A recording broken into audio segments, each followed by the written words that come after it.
성도 여러분 안녕하십니까? 오늘도 아침 예배에 찾아오신 성도님들을 진심으로 환영합니다. 우리는 매일 수많은 것들을 바라보며 살아갑니다. 무엇을 오래 바라보느냐에 따라 우리의 생각과 마음, 결국 삶 전체가 바뀌게 될 것입니다. 오늘 말씀은 보는 것을 절제할 줄 아는 믿음의 지혜를 전해줍니다. 저희 모두가 주님의 음성에 귀 기울이며 한 말씀 한 말씀 마음에 깊이 새기는 귀한 시간 되시길 바랍니다. 이제 기도하겠습니다.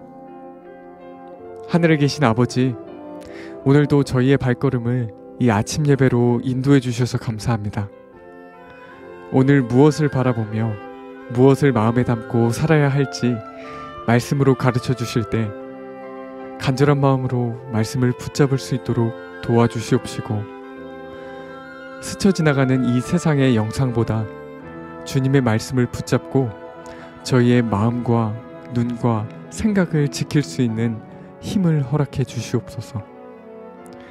오늘도 주님을 의지하여 한 걸음 더 자제하고 한 걸음 더 승리하는 하루가 되게 하여 주시옵소서. 예수님의 이름으로 기도드립니다. 아멘. 오늘 저희가 함께 묵상할 제목은 사물을 바라보는 방법입니다. 이제 목사님께서 교제를 통해서 권면의 말씀을 전해주시겠습니다. 성도 여러분 안녕하십니까? 오늘도 하나님께서 우리에게 귀한 하루를 허락해 주셨습니다. 오늘 우리는 바라보는 대로 변화된다 하는 이 문제를 좀 살펴보려고 합니다. 많은 분들이 교회를 다니는데 교회를 다니면서 시험을 받습니다. 왜 시험을 받을까요? 바라보는 데 문제가 있기 때문입니다. 오늘 우리가 이것을 좀 생각하려고 합니다. 또한 우리가 또 현대인들이 많이 바라보는 것이 있죠. 그것은 미디어와 인터넷과 핸드폰입니다. 우리가 오늘 그래서 인터넷과 미디어의 절제와 금식에 대해서도 좀 생각해 보도록 하겠습니다. 성도 여러분, 성경이 말하는 변화의 원칙 중에 중요한 것이 있는데 그것은 바라보는 대로 변화된다는 것입니다. 우리가 무엇을 보고 무엇을 생각하는지, 무엇을 마음에 두고 사는지가 중요한 것입니다. 자, 성경은 우리에게 무엇을 보고 무엇을 생각하라고 할까요? 빌립보 4장 8절입니다. 오늘 본문이죠. 빌립보 4장 8절입니다. 정말로 형제들아, 무엇에든지 참되며 무엇에든지 경건하며 무엇에든지 옳으며 무엇에든지 정결하며 무엇에든지 사랑할 만하며 무엇에든지 칭찬할 만하며 무슨 덕이 있든지 무슨 기림이 있든지 이것들을 생각하라. 자, 성경은 분명합니다. 부정적이고 어둡고 속상하고 마음에서 화가 올라오는 것들, 이런 것들이 있으면 보지 말라는 것입니다. 그런 생각 속에 머물러 있지 말라는 것입니다. 그런 것들을 바라보고 생각하면은 우리의 신앙과 영생을 잃어버리게 됩니다. 그래서 무엇이든지 경건하며 무엇에든지 옳으며 무엇에든지 정결하며 무엇에든지 사랑할 만하며 무엇에든지 칭찬할 만한 것을 바라보고 생각해야 되만 우리의 영성이 성장하게 되는 것입니다.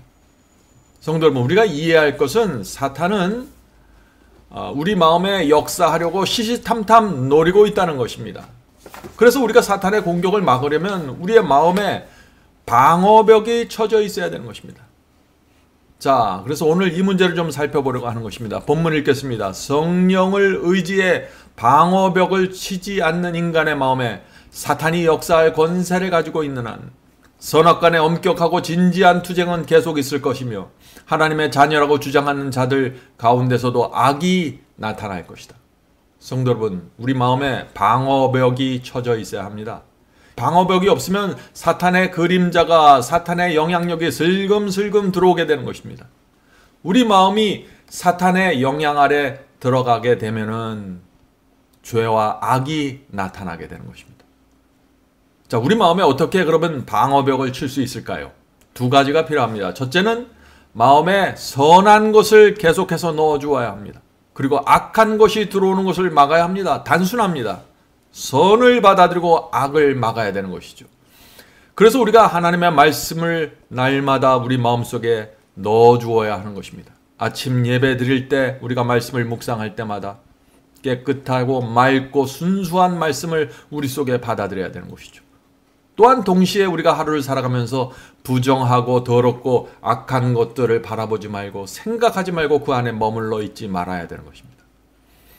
자, 악하고 더러운 것을 우리가 바라보고 생각할 때 성령께서 우리에게 말씀해 주십니다. 그렇게 하지 말라고, 생각을 돌리라고 가르쳐 주십니다. 이 성령의 호소를 무시하면은 마지막 방어벽이 무너지게 되는 것입니다. 다윗이 그 문제에 빠졌죠. 다윗이 밧세바가 목욕하는 장면을 보았을 때 얼굴을 돌리고 그 자리를 떠나야 했습니다. 성령께서 그렇게 하지 말라고 호소했습니다. 그런데 다윗은 그것을 무시했습니다. 그때 방어벽이 무너진 것입니다. 결국 무서운 죄로 들어가게 됐죠. 나중에 다윗은 회개하면서 이렇게 고백합니다. 시편 101편 3절에 이 말씀이 있습니다. 나는 비루한 것을, 자, 여기서 비루하다는 것은 사악한 것이라는 것입니다. 나는 비루한 것을 나의 눈앞에 두지 아니할 것이요. 다윗은 다시는 자기 눈앞에 더럽고 비루한 것을 두지 않겠다고 지금 고백하는 것입니다. 성도 여러분, 부정하고 더러운 것, 어두운 것 보지 말아야 합니다. 혹시 보았을 때 얼굴을 돌려야 합니다. 성령께서 우리 속에 말씀하실 때 그것을 따라가야 합니다. 그렇지 않으면 그 마지막 성령의 방어벽이 무너지게 되는 것입니다. 사탄은 다윗처럼 신실한 주의 종도 죄로 끌고 가는데 성공했습니다. 우리처럼 연약한 사람들은 정말 조심해야겠죠. 우리가 내 자신의 연약함을 알면 알수록 보고 듣고 생각하는 데 있어서 조심해야 합니다. 성령의 방어벽을 무너뜨리지 말아야 되는 것이죠. 자, 계속해서 본문을 읽겠습니다. 우리는 오류와 슬픔과 불평의 눈을 고정시킬 이유가 없다. 그리고 다른 사람들의 결점을 슬퍼하면서 귀중한 시간과 기회들을 잃어버릴 이유가 없다. 우리의 귀한 시간을 불평과 슬픔과 어두운 것에 낭비하지 말아야 합니다. 사탄은 우리의 시간이 낭비될 때마다 공격할 수 있는 기회를 잡게 되는 것이죠. 계속 읽겠습니다. 얼마나 많은 영혼이 하나님을 섬기며 유혹에 저항하고 그들의 재물과 지능의 달란트로 그분께 영광을 돌리는지를 지켜보는 편이 하나님께 더 큰 기쁨이 되지 않을까. 도덕적 오염으로 가득 찬 가난하고 타락한 죄인들을 변화시켜 그리스도의 품성을 담게 하는 놀라운 이적을 일으키는 하나님의 능력을 생각하는 것이 더 좋지 않을까. 자, 여기서 다시 반복하죠. 어둡고 부정한 것에서 우리의 눈을 돌려서 아름다운 것을 바라보아야 하는 것입니다. 그래야만 하나님의 능력이 우리 속에서 변화의 기적을 일으킨다는 것이죠. 많은 분들이 어둡고 부정적인 것에 매달려고 또 그것을 바라보면서 행복과 만족을 잃어버리고 있습니다. 성도 여러분, 오늘 우리가 살아갈 때 어둡고 부정적인 것을 바라보지 마십시오. 그런 것이 눈에 들어오더라도 즉시 얼굴을 돌리고 밝고 아름다운 곳으로 가야 되는 것입니다. 성도 여러분, 우리는 개인적으로 복음을 전할 구도자를 찾아서 갖고 있어야 됩니다. 내가 복음을 전할 사람들을 다 갖고 있어야 되는 것입니다. 또 어떻게 하면은 나와 내 가족이 주님께 더 가까이 갈 수 있을까 생각해야 됩니다. 시간이 있을 때마다 이런 문제를 갖고 고민하고 생각해야 되는 것이죠. 또 내가 다니는 교회에서 내가 어떤 영혼을 붙잡아 주어야 할까 기도하면서 생각해야 되는 것입니다. 우리가 인생을 이렇게 살아가면은요, 우리의 삶은 밝고 활력 있게 될 것입니다. 성도 여러분, 우리는 교회에서 어떤 사람들을 보아야 할까요? 또 어떤 사람들을 보지 말아야 할까요? 본문 읽겠습니다. 교회에는 있으나 그리스도의 모습을 소유하지 못한 자들의 불완전함을 바라보는 데서 우리의 눈길을 돌리자. 자, 눈길을 어디서부터 돌려야 돼요? 우리 교인들 중에서 그리스도의 성품을 충만하게 나타내지 못하는 그 연약한 자들로부터 눈을 돌리라는 것입니다. 왜냐하면 그런 우리 교인들과 형제들을 계속해서 바라보면 자꾸 마음속에서 부정적이고 어두운 생각들이 올라오기 때문이죠. 우리의 공헌은 크게 하면서도 그에 상응하는 덕을 소유하지 못하는 자들에 대하여 책임을 지지는 않을 것이다. 이처럼 결함이 있는 그리스도인들에게서 우리의 눈길을 돌려 진정으로 헌신하며 말씀을 실천하고 생애와 품성으로 하나님의 형상을 나타내는 자들을 바라보는 우리의 특권을 하나님께 감사하자. 그리고 무엇보다도 완전하신 모범이신 그리스도를 바라보는 그대의 특권을 하나님께 감사하라. 자, 어떤 분들은 교회 안에 있는 연약한 자들, 성품이 부족한 그리스도인들, 또 영적으로 성장하지 못한 그리스도인들, 또 거듭남을 잃어버린 교인들을 바라보면서 자꾸 시험에 빠집니다. 왜 저 사람은 저럴까? 왜 저 사람은 저것밖에 안 될까? 자꾸 생각하는 것입니다. 그렇게 하면 안 되는 것입니다. 교회 안에는 알곡과 가라지가 함께 존재한다고 예수께서 말씀하셨죠. 만약 교회 안에서 부족한 성도들을 보게 된다면 그들을 도와주고 그들이 성장할 수 있도록 도와주고 기다려 주어야 하는 것입니다. 교회는 영혼들이 알곡으로 성장할 수 있게 도와주고 기다려주는 곳이 되어야 합니다. 중요한 것은 그리스도를 우리가 모두 바라보는 것입니다. 어두운 일, 안 좋은 일이 교회에서 생길 때 그리스도를 모두 바라보아야 하는 것입니다. 이것이 신앙의 비결입니다. 그리스도의 생애를 묵상하고 그분의 사랑과 자비를 마음에 새겨야 합니다. 이것이 개인과 교회에서 어둠을 쫓아내는 강력한 방법입니다. 성도들과 교회가 그리스도를 바라보는 한 사탄은 무기력하게 될 것입니다. 자, 마지막 문단 읽겠습니다. 우리로 하여금 인간의 연약함을 보게 하는 하나님의 목적은 당신을 바라보며 어떤 경우에도 인간을 신뢰하거나 육신을 우리의 무기로 삼지 않게 하는 데 있다. 우리는 우리가 숙고하는 형상으로 변화된다. 우리가 바라보는 대로 변화된다는 얘기죠. 그러므로 진실되고 사랑스러우며 좋은 평판을 얻는 사물에 우리의 마음을 여는 일은 정말 중요하다. 우리 주변에 진실되고 사랑스럽고 아름다운 것들을 바라보면서 우리의 인생을 살라 하는 말씀입니다. 성도 여러분, 우리는 다른 사람의 냉에서 열을 취하고 다른 사람의 열에서 냉을 취할 수 있어야 됩니다. 다시 말해서 다른 사람의 단점에서 내 모습을 보고 조심해야 하며 다른 사람의 장점에서 내가 배울 것을 겸손하게 찾아야 하는 것입니다. 우리가 정말 살아있는 신앙으로 나가기 원하면은 우리는 더 이상 다른 사람의 단점과 약점을 보면서 자꾸 그것에 매달려서 사탄의 시험에 들어가지 말아야 되는 것입니다. 성도 여러분, 바라보는 대로 변화되는 것입니다.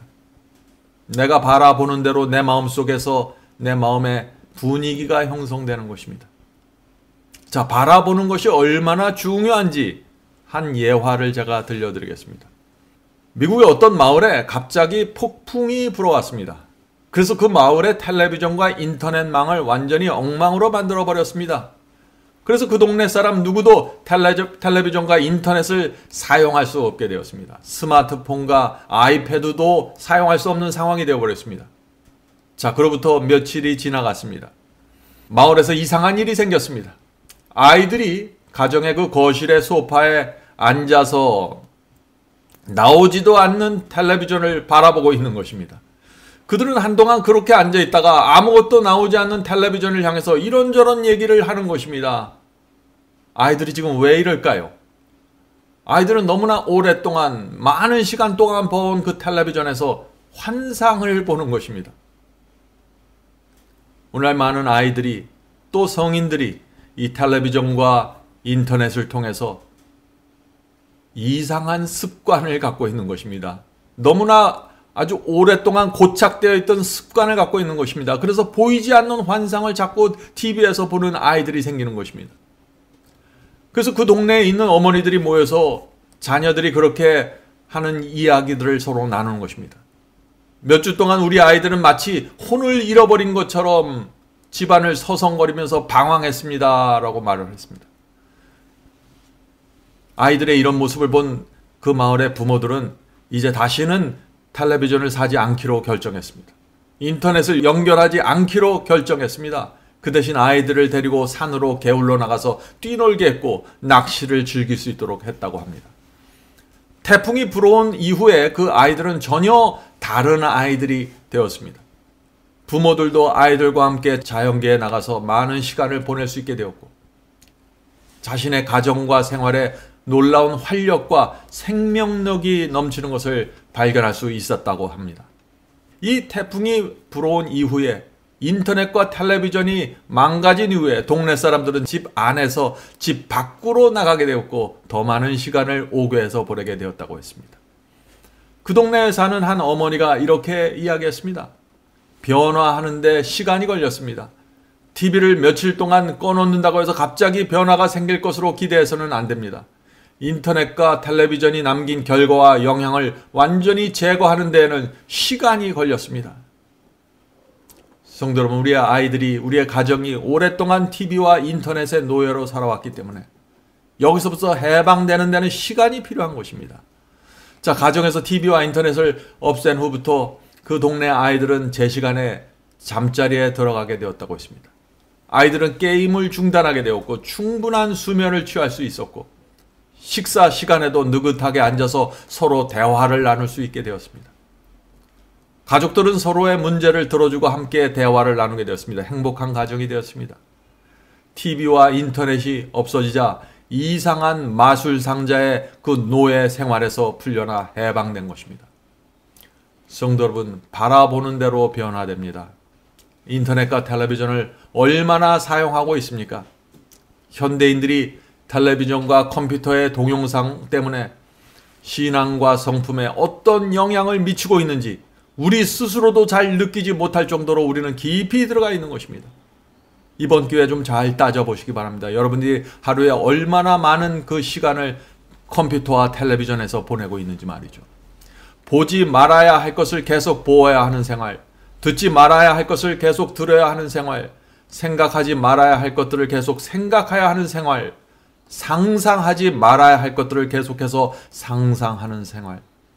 이런 삶을 통해서 우리의 부모들과 자녀들의 성격과 신앙이 꼴지워지고 있는 것입니다.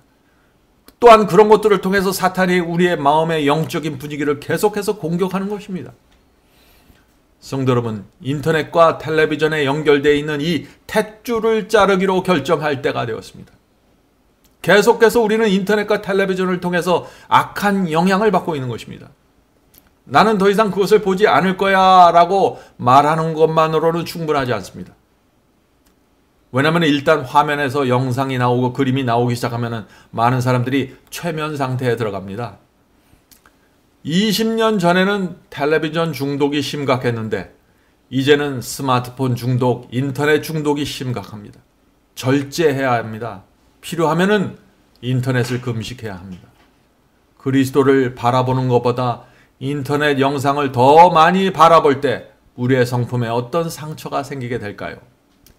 바라보아야 할 것을 바라보지 않으면서 성품이 변화되고 신앙이 성장하게 될 것을 기대하는 것은 잘못된 기대이죠. 인터넷과 텔레비전을 절제하면은 우리 앞에 바다와 같이 많은 시간이 나타나게 될 것입니다. 우리가 그 시간을 어떻게 사용할까요? 가족과 함께 대화를 나누고 행복한 시간을 보낼 수 있습니다. 아이들이 부모 앞으로 가까이 오게 되는 것입니다. 가족들과 함께 성경을 연구할 수 있고 성경을 함께 읽을 수 있습니다. 놀라운 변화가 생길 수 있는 것입니다. 또 이웃과 어려운 사람들을 방문해서 도와줄 수 있는 시간도 만들어낼 수 있는 것입니다. 성도 여러분, 이 시대는 인터넷과 미디어를 절제하면 우리가 신앙의 깊은 곳으로 들어갈 수 있는 시대가 된 것입니다. 오늘도 우리 모두 하나님의 말씀 속으로 들어가고 바라보아야 할 것을 바라보면서 사는 그런 하루가 되길 간절히 바랍니다. 이제 기도하겠습니다. 하늘에 계신 저희들의 아버지, 저에게 주의 말씀을 주셔서 감사합니다. 저희가 바라보는 대로 변화된다는 이 성경의 원칙을 저희의 삶에 적용시킬 수 있도록 도와주시옵소서. 이 시간에 그 미디어의 중독과 인터넷의 중독에 시달리고 있는 많은 사람들, 또 우리 자신이 될 수도 있습니다. 주여 도와주셔서 절제하고 금식할 수 있도록 도와주시옵소서. 하늘에 계신 아버지, 또 저희 교회에서 바라보아야 할 것을 바라보고 보지 말아야 될 것을 보지 않고 어려운 형제들을 볼 때 도와줄 마음을 저희가 가질 수 있도록 인도해 주시옵소서. 저희의 교회가 진리를 붙잡고 살아나고 생명을 받을 수 있도록 도와주시옵소서. 교회 안에서 영적으로 죽어간 자들이 살아날 수 있도록 하여 주시고 거듭남을 잃어버린 자들에게 거듭남을 회복할 수 있는 그런 영적인 분위기가 교회 속에 생길 수 있도록 도와주시옵소서. 오늘 하루도 주께서 저희의 앞길을 인도해 주시고 도와주시길 간절히 바라면서 예수님의 이름으로 간절히 기도드립니다. 아멘.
주장하시